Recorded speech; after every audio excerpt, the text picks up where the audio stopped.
Bien, y continuamos con estas conferencias de conserve su derecho por la vida y la familia, ¿verdad? Con los profetas de hoy. Nuestro siguiente exponente, él nos viene a dar la conferencia que se llama Transhumanismo y nuevas tecnologías de control.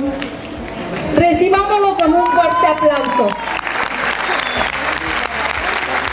Muchísimas gracias. Muchísimas gracias, es un honor estar aquí en Nezahualcóyotl. Me imagino que lo he pronunciado bien.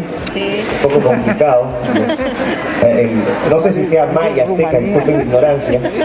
Yo vengo de Perú, nosotros tuvimos a los incas, así que hay una familiaridad con las culturas prehispánicas, así que muchísimas gracias por estar aquí.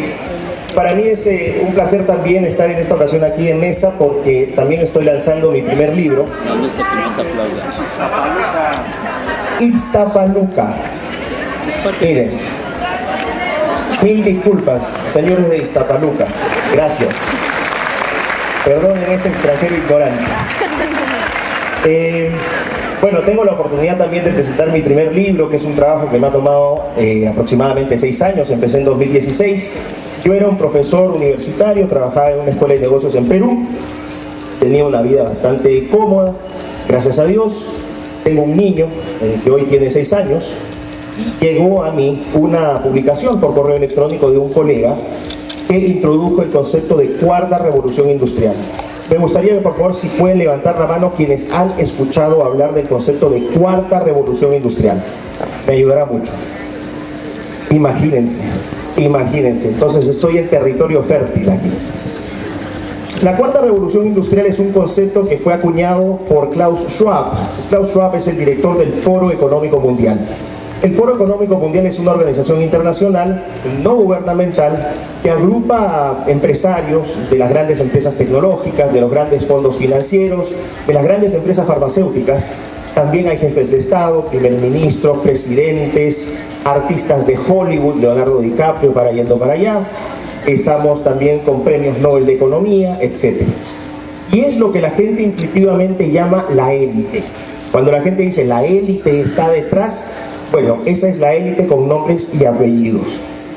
Y en este concepto de cuarta revolución industrial lo que me llamó la atención fue la definición. Decía, ¿no?, que a diferencia de la primera revolución industrial, por ejemplo, que se dio en el Reino Unido entre 1760 y 1840, esta revolución industrial no solamente cambiaría el entorno con las tecnologías que hay disponibles, sino que también nos cambiaría a nosotros como seres humanos. ¿Y esto qué significa?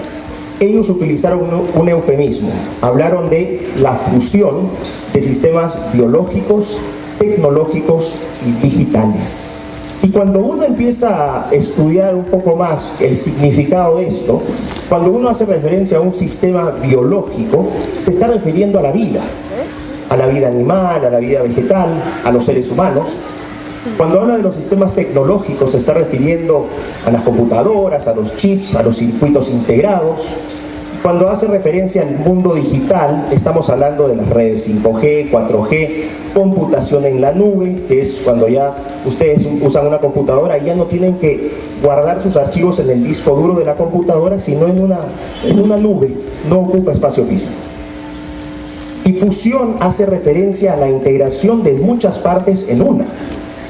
Entonces, si estamos hablando de una revolución que busca fusionar la vida con la tecnología y lo digital, traducimos esta complejidad y, aunque parezca insólito, llegamos a concebir un cyborg, o un ser mitad humano, mitad robot, conectado a las redes.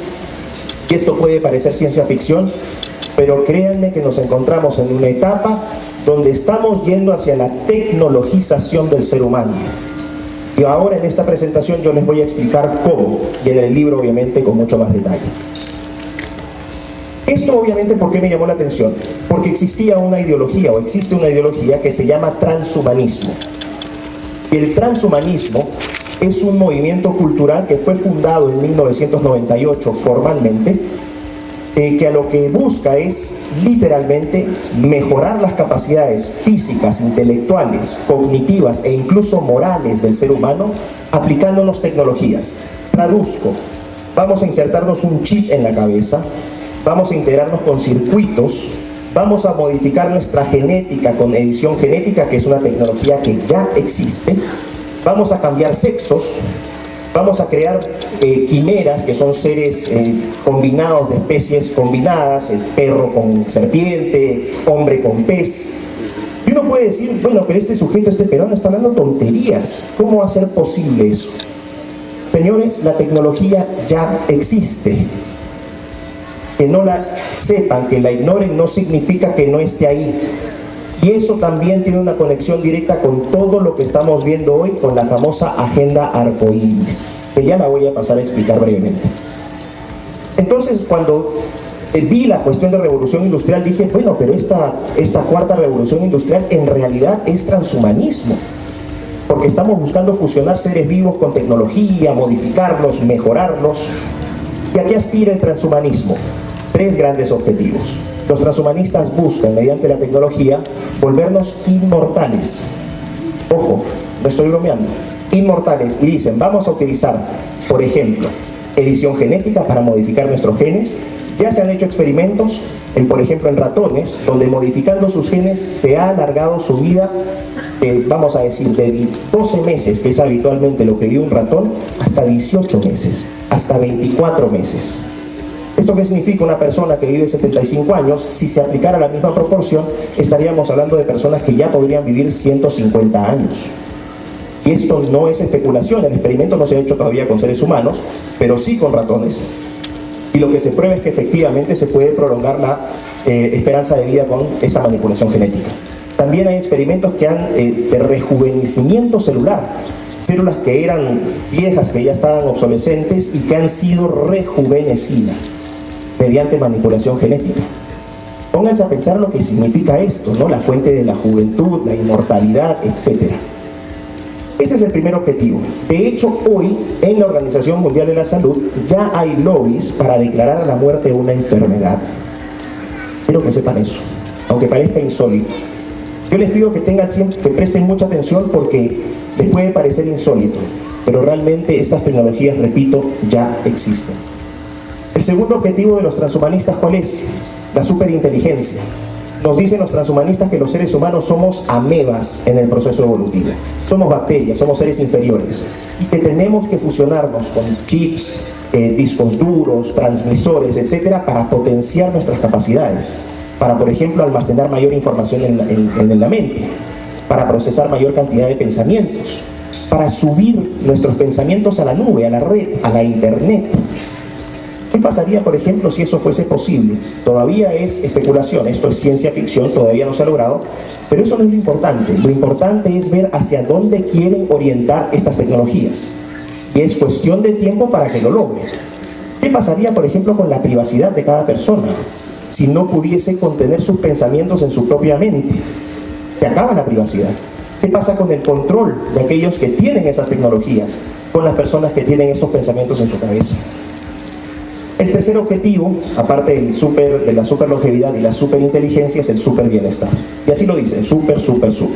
Y el superbienestar es básicamente la idea de que de nada nos sirve ser superinteligentes y superlongevos si nuestra calidad de vida es pésima. Por lo tanto, ellos aspiran a una vida orientada ¿a qué? Una vida orientada al placer. Hedonismo. Ojo con esto. No es una vida orientada a la virtud, al sacrificio, al cultivo de nuestras cualidades, no. Es una vida orientada al placer. ¿Les resuena esta cultura, lo que está pasando hoy con los jóvenes? Sí. ¿Cómo los están preparando para esta cultura de la gratificación constante, del yo primero, yo segundo, yo tercero? El sexo como un acto recreativo, no procreativo. Bueno, van a ir armando el rompecabezas solitos durante esta presentación. Ante esta situación, titulé a mi libro Neoentes, ante esta posibilidad de que a través de la tecnología se modifique nuestra antropología, lo que somos nosotros como seres. Un ente es una criatura que puede ser real o ficticia, que puede ser similar a nosotros o muy diferente. Por eso es que en la portada ustedes van a ver que es la cara de un alien, en la portada de mi libro, que representa esta posibilidad de que el hombre termine, al querer jugar a ser Dios, termine destruyendo la creación más importante de todas. Y esto es un gran peligro del cual estamos corriendo. Entonces dije, lo primero que hay que hacer aquí es proteger al ser humano. ¿Sabían que ya se está promoviendo la crianza de bebés Tamagotchi? ¿Saben lo que son los bebés Tamagotchi? Mucha gente no sabe. Hace unos 3 o 4 meses, una investigadora en la Universidad Británica de Leicester, o sea, en el Reino Unido, sostuvo que para combatir el efecto de la población, para combatir el cambio climático, lo ideal sería tener niños virtuales o digitales, niños en el metaverso.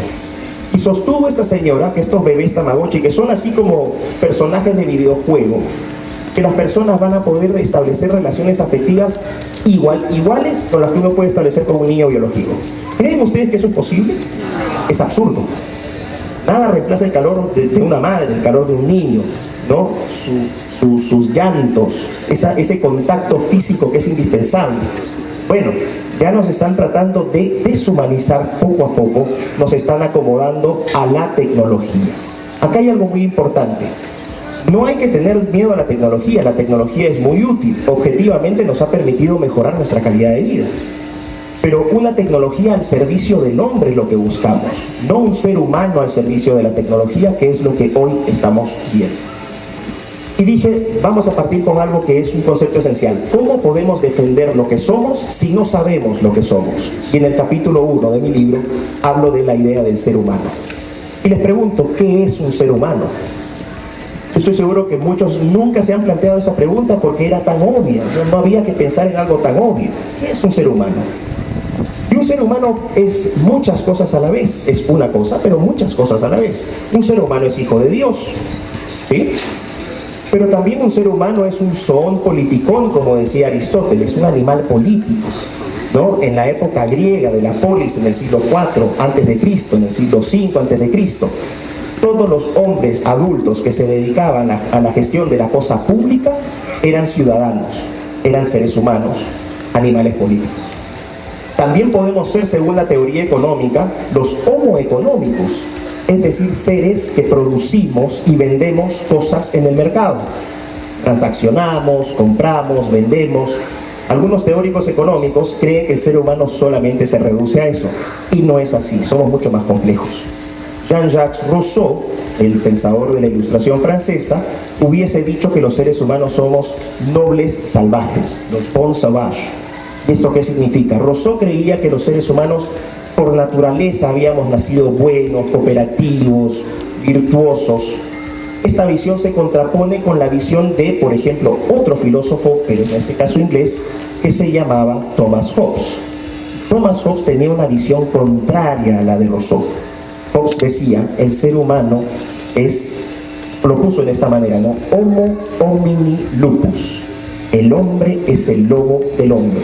A diferencia de Rousseau, la visión de Hobbes era una visión más pesimista, el ser humano como un ser predatorio, cruel, etc. Al final del día, independientemente de estas interpretaciones, cuando apagamos la luz y nos vamos a dormir, ¿qué somos? Seres humanos. ¿Y qué compartimos todos los que estamos aquí? Compartimos una naturaleza y una condición. La naturaleza del ser humano es todo aquello que se refiere a nuestros aspectos genéticos, biológicos, anatómicos, fisiológicos, es decir, cómo opera nuestro cuerpo, también psicológicos. Imagínense soñando aquí en ciencia ficción que se nos editara genéticamente y nos permitieran adquirir capacidades de sonar como lo tienen los murciélagos. Los murciélagos son animales casi ciegos, pero sin embargo vuelan de noche y casi ni se chocan, o sea, nunca se chocan.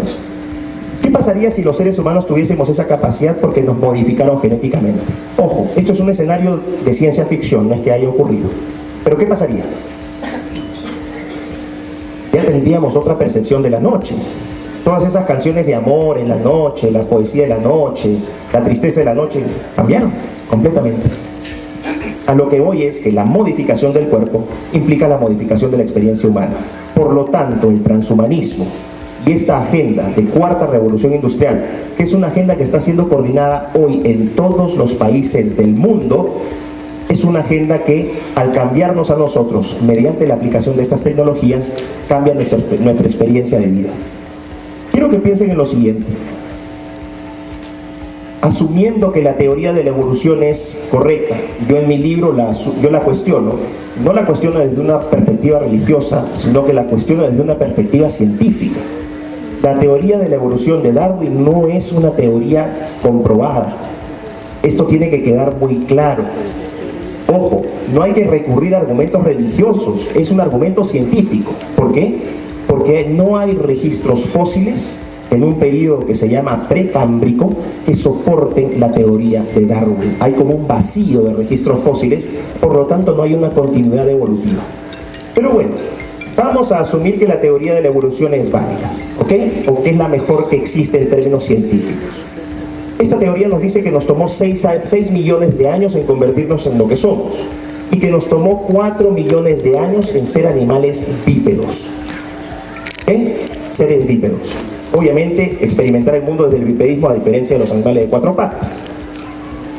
¿Cuál fue el punto de esto? Que cuando empezamos a caminar erguidos, liberamos los brazos, liberamos las manos. ¿Saben qué? A este dedo de aquí le debemos la civilización. ¿Por qué? Nos permitió tomar cosas.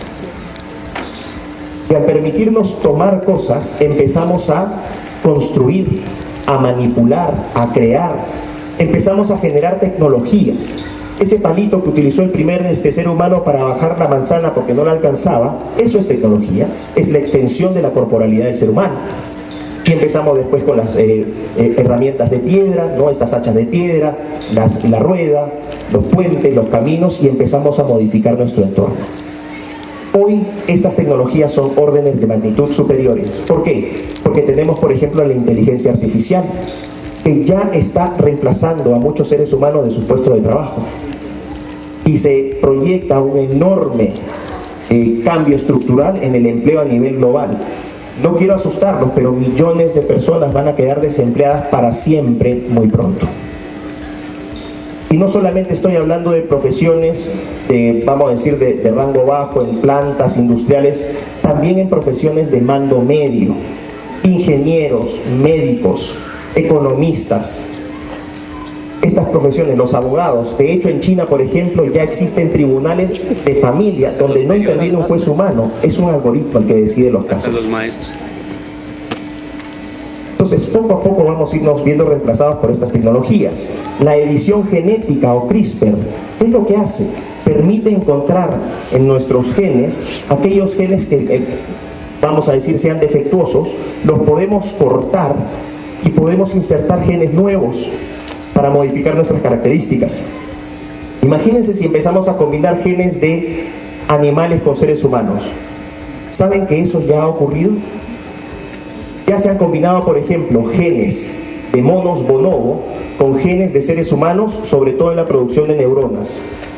Y esos monos que tuvieron estas neuronas humanas, obviamente mostraron una capacidad cognitiva superior a la de sus pares.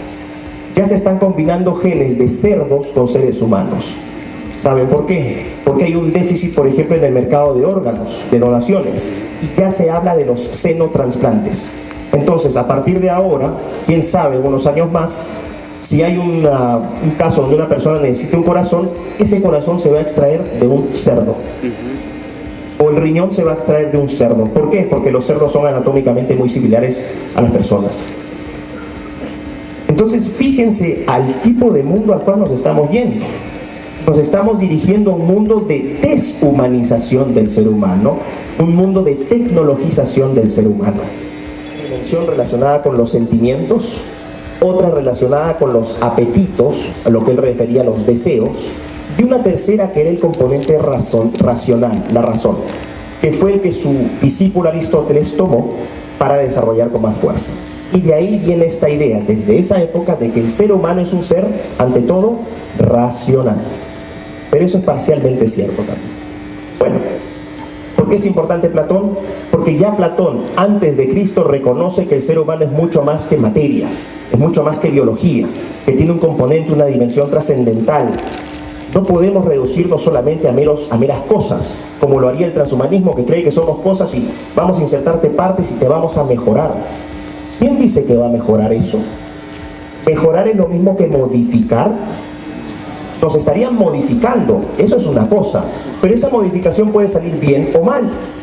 Y fíjense, los transhumanistas y todos estos proponentes de estas ideologías de la Cuarta Revolución Industrial son abiertamente anticristianos, son antirreligiosos. ¿Por qué creen que hoy están atacando a las iglesias?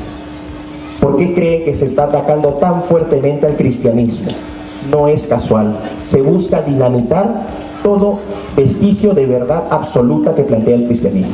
¿Por qué? Porque sin verdades absolutas tienes terreno fértil para hacer lo que se te dé la gana. Pero bueno, Platón fue importante porque introduce el concepto de alma.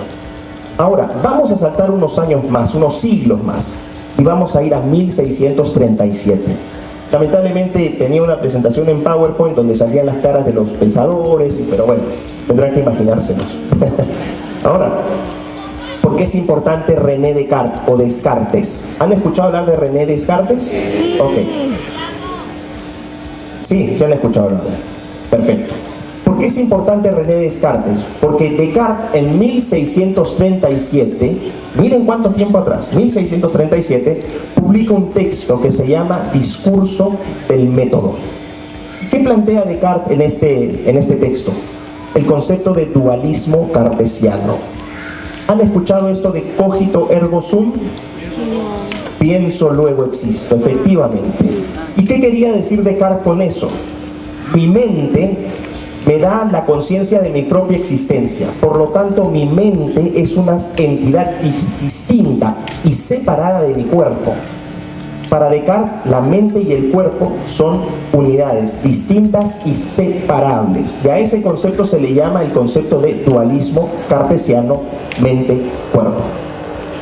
Quiero que se imaginen quiero que piensen por un momento en todas estas disforias que hoy tenemos, ¿no? Los transespecies, los transrazas, los transexuales, los transgéneros, los transedad. ¿Sabían que ya existen los transbotánicos? Gente que se siente planta. No estoy bromeando. De hecho, hay familias que los riegan para hacerles creer que son plantas. O gente que se cree, no sé, gente que nació con un color de piel y se pigmenta la piel de otra forma porque son transraza. Hay gente que es transedad, un sujeto de 54 años que se siente una niña de 6 años. ¿Pedofilia, dijo alguien? ¿Pedofilia? Uy, vamos a jugar al papá y a la mamá. Imagínense. Piensen también en los transexuales, estos sujetos que son hombres que se creen mujeres y mujeres que se creen hombres y se mutilan el cuerpo para tratar de contradecir lo que su mente, ¿no? Lo que el cuerpo les plantea. Esa raíz es la raíz del dualismo cartesiano. Mi mente dice una cosa, mi cuerpo es otra, y como no me gusta mi cuerpo, lo que voy a hacer es voy a usar tecnología para modificarme. Miren lo que está pasando, se utiliza la tecnología para destruir las verdades objetivas. Que un hombre es un hombre y una mujer es una mujer. Ahora, vamos a pasar un poquito más adelante con otro pensador que se llama Jeremy Bentham. Jeremy Bentham es importante porque introduce esta perspectiva filosófica que es el utilitarismo. ¿Por qué estoy haciendo este repaso? Quiero que entiendan cuál es el objetivo de este repaso. Quiero que entiendan la importancia de las ideas. La gente tiende a menospreciar la filosofía porque dice es muy compleja, es muy abstracta, no sirve, hay que producir, hay que vender comida, Señores, el mundo se mueve por ideas. ¿Por qué creen que Venezuela vive en un país, los venezolanos viven en un país como el suyo en México vive con esta ideología? Porque son cuestiones ideológicas, son modelos, son formas de pensamiento. Por lo tanto, es bueno recordar la historia porque vamos a encontrar ahí las claves de los cambios actuales. Los progres no han inventado nada nuevo. Ellos se plantean como grandes innovadores. Son malos copiones y son mentirosos. No han innovado absolutamente nada. Entonces, vuelvo a Bentham. Bentham introduce el concepto del utilitarismo. Él sostiene que el ser humano está regido por dos grandes amos: el placer y el dolor. Y que todo lo que haga va a ser en función de maximizar ese placer o esa utilidad y minimizar ese dolor. Y él parte, a partir de este principio, sostiene que el objetivo de una sociedad es lograr la mayor felicidad posible para el mayor número de personas.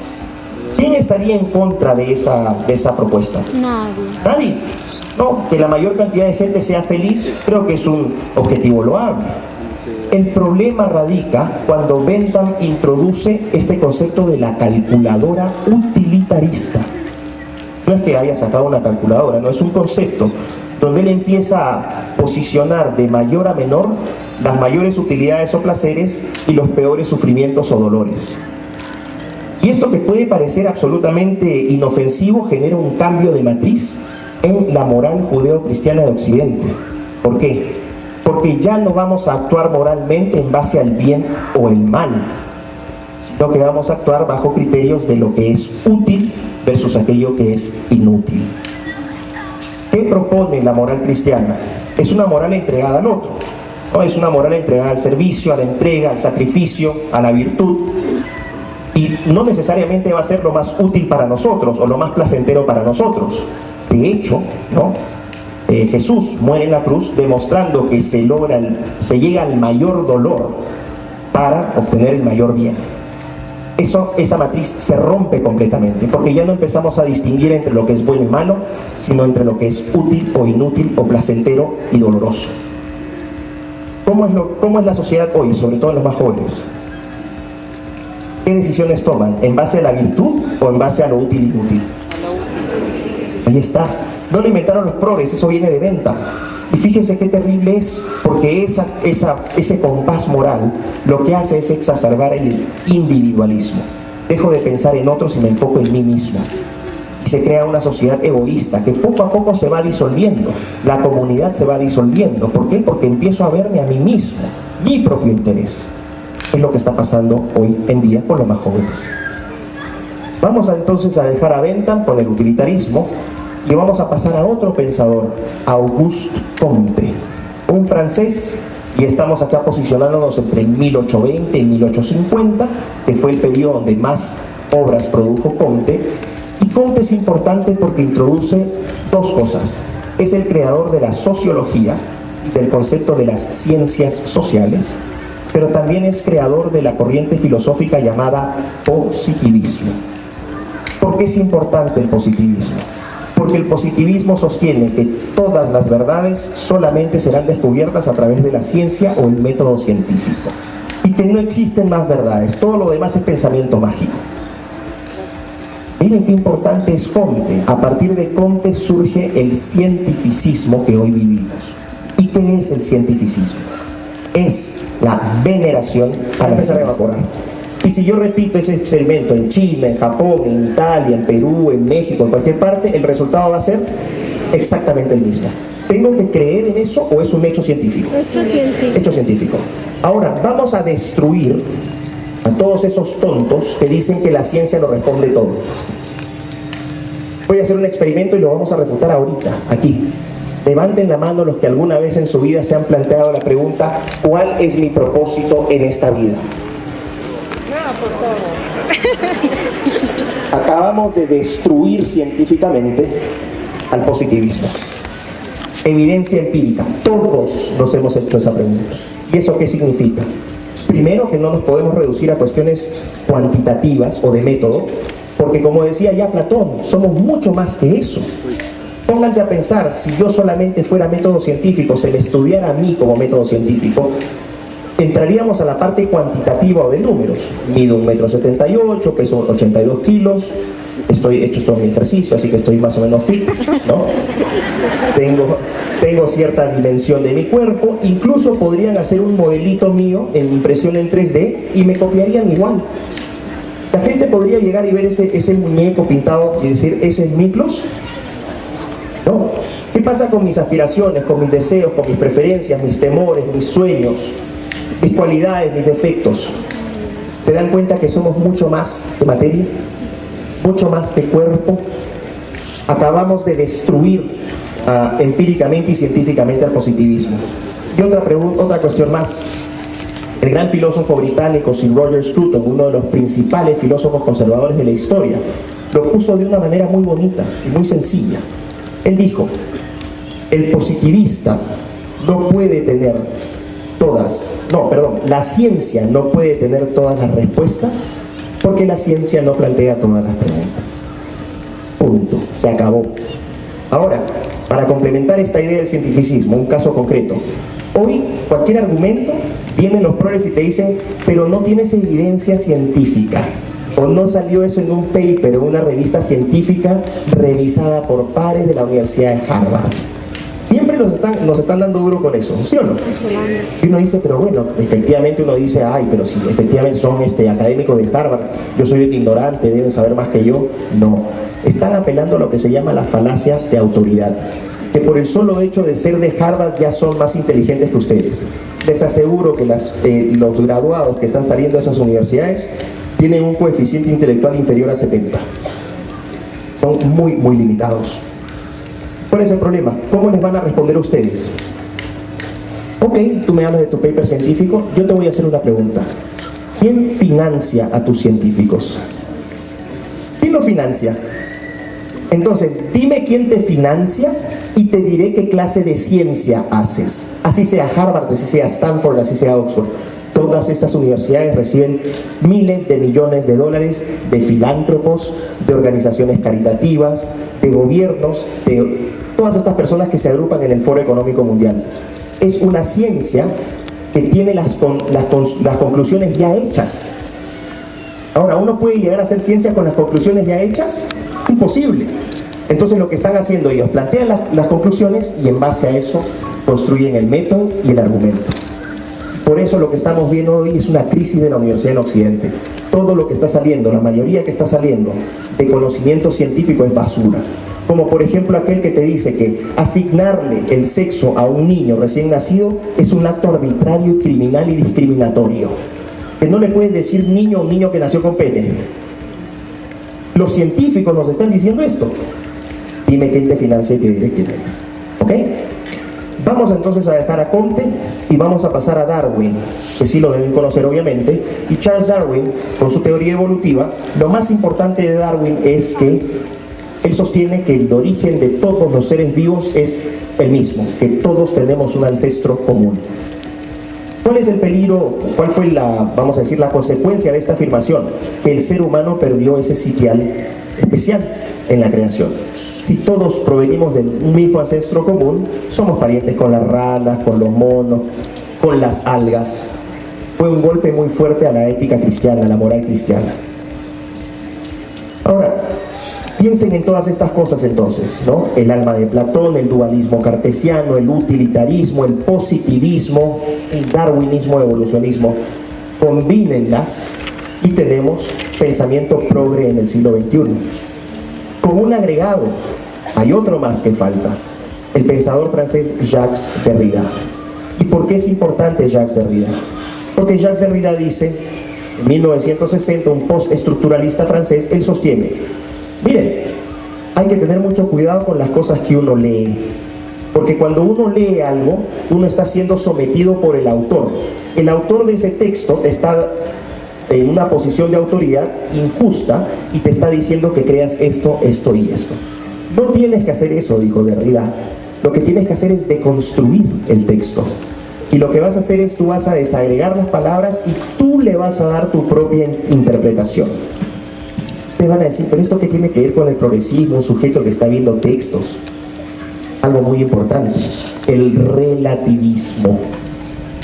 Fíjense, si ya cada uno puede ser dueño de su verdad, ¿qué pasa con la sociedad? ¿Es posible tener una sociedad con miles de millones de verdades? No. Si yo digo 2 más 2 es 5 y les digo esa es mi verdad, ¿es verdad? No. Si yo le digo que una mujer trans es una mujer, ¿eso es cierto? No. ¿Y si les digo que es un hombre castrado? Sí. ¿Ya ven? Están prestando atención, está muy bien. Bueno, ha llegado al punto esta idea del relativismo, que todo lo que uno dice es dependiente del contexto, que no existen verdades absolutas. Eso choca frontalmente con el cristianismo, con la doctrina cristiana, que se establecen valores y verdades absolutas. Los 10 mandamientos son verdades absolutas, son un código también moral para el ser humano. Pero fíjense el peligro de esto, cuando estamos hablando del relativismo. Ya ni siquiera son importantes los hechos científicos, sino lo que yo sienta. Yo puedo crear verdades a partir de mis sentimientos. Por eso un transbotánico, que es una persona con un problema mental, va a decir yo soy una planta, y si uno cuestiona eso, ¿qué pasa? Discurso de odio, crimen de odio, te vas preso. ¿Por qué meternos a la cárcel por decir la verdad? Porque hay algo más detrás. ¿Cuál es esa idea? De construir al ser humano, destruir al ser humano. Pero fíjense, hay un problema con el relativismo. El relativismo dice que todo es relativo, pero cae en una contradicción, ya que si todo es relativo, entonces el relativismo es un absoluto, porque todo es absolutamente relativo. Claro. Esas son las contradicciones típicas del progre. Por eso encontramos que no tiene sentido lo que dicen, porque ellos mismos se contradicen. Ahora, ya entrando a la etapa final entonces de esta presentación, me quedan más o menos unos 10 minutos. Todas estas ideas que les he planteado quiero ponerlas en el contexto actual. Cuando ustedes ven la bandera del arco iris, ¿esa bandera de qué es?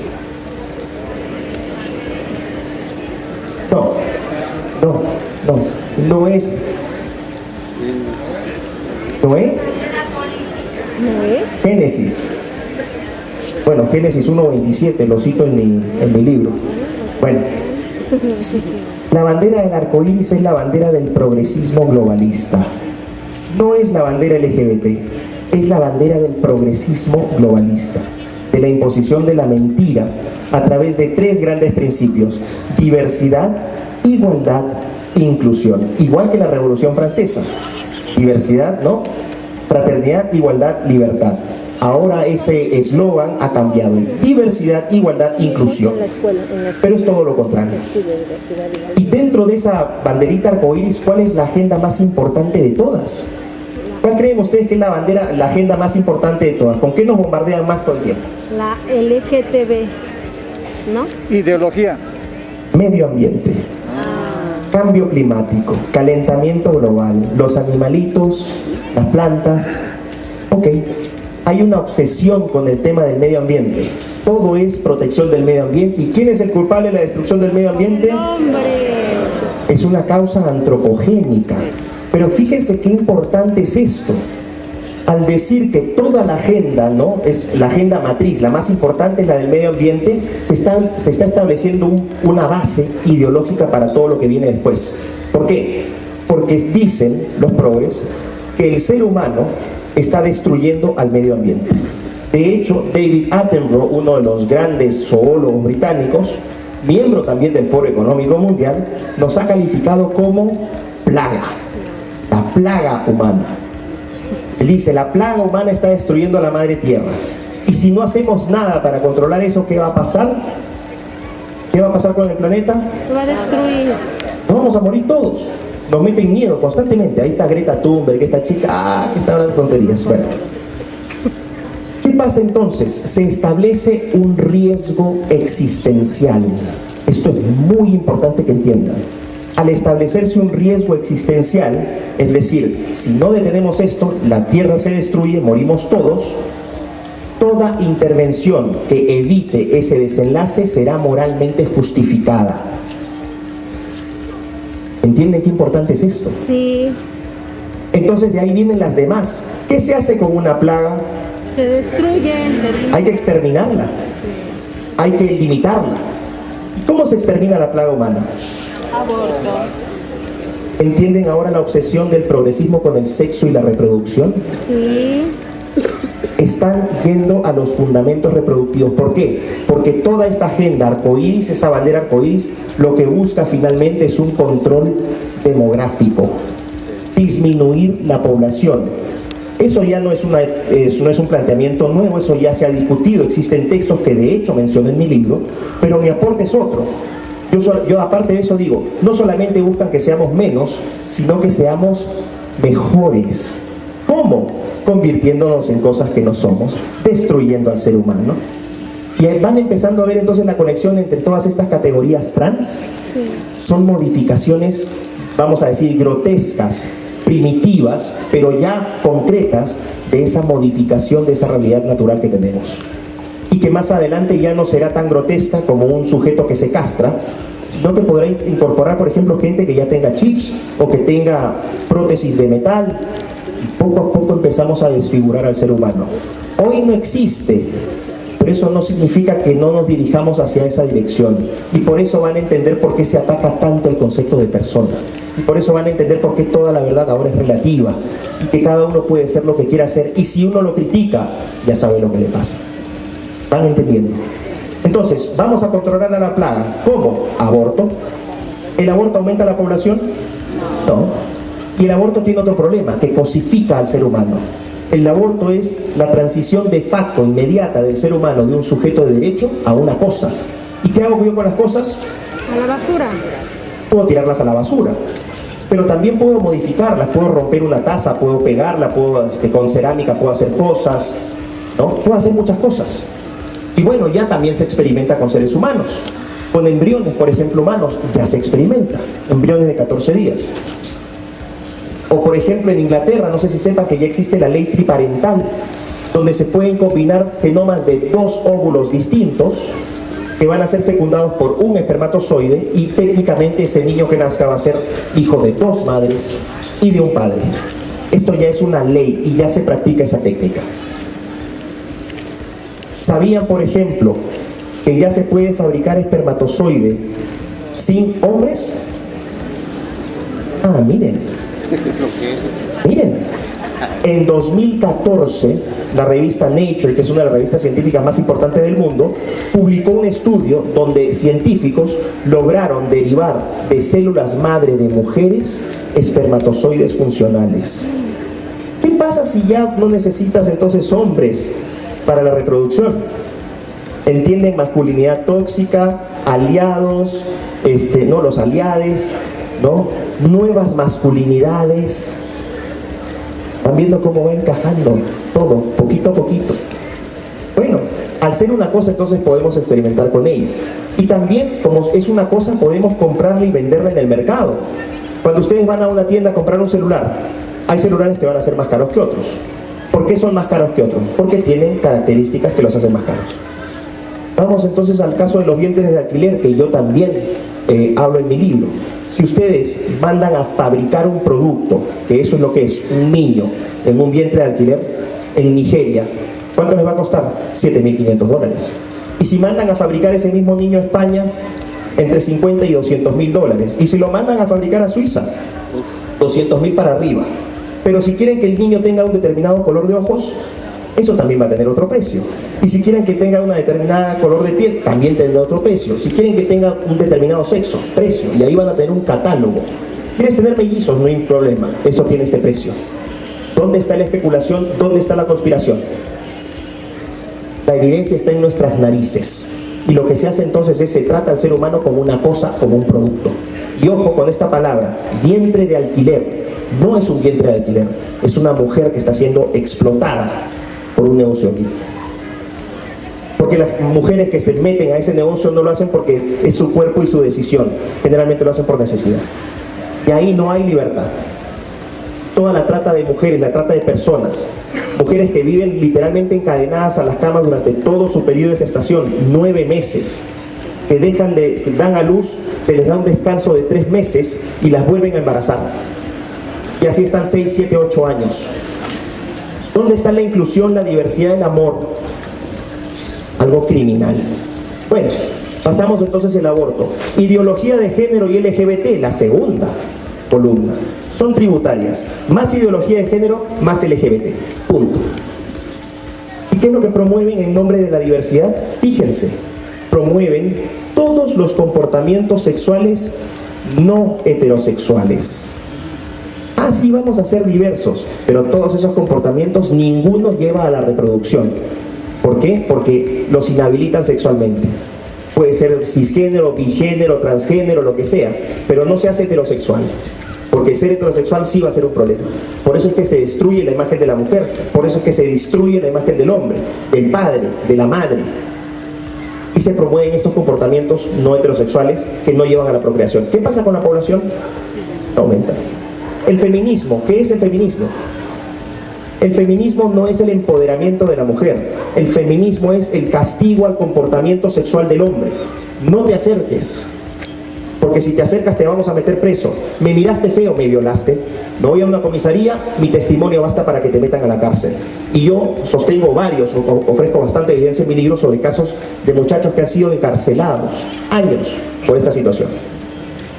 Entonces, ¿qué sucede? Los muchachos están totalmente contrariados y traumados.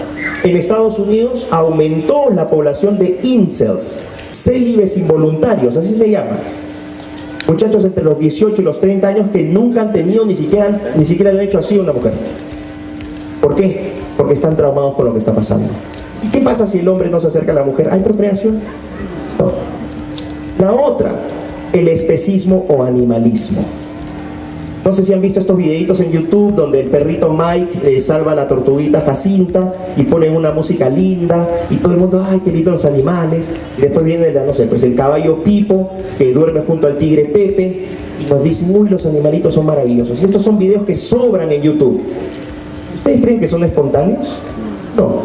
Y no van dirigidos a ustedes, ojo, no van dirigidos a los adultos. Estos mensajes van dirigidos especialmente a los niños. Toda la basura progresista está dirigida a los niños, no a ustedes. Ustedes lo van a encontrar absurdo, pero ustedes no entienden la mentalidad de un niño que es tan frágil que puede ser moldeada. ¿Se acuerdan del hombre embarazado? Sí. No va para ustedes, va para los más chiquitos. Y así poco a poco van deconstruyendo la idea del ser humano. Bueno, volviendo a la idea de los animales, lo que se hace con esto es hipersensibilizar a las personas. Y cuando las personas tienen muchas emociones, ¿qué pasa? ¿Piensan bien? No. No piensen, ¿qué te dicen? Oye, no tomes decisiones con la cabeza caliente, ¿no? Reposa. Bueno, lo que están haciendo es hipersensibilizar sobre todo a los más jóvenes. ¿Y ahora qué nos dicen? Los animales son moralmente superiores. Los animales nos están dando clases de humanidad.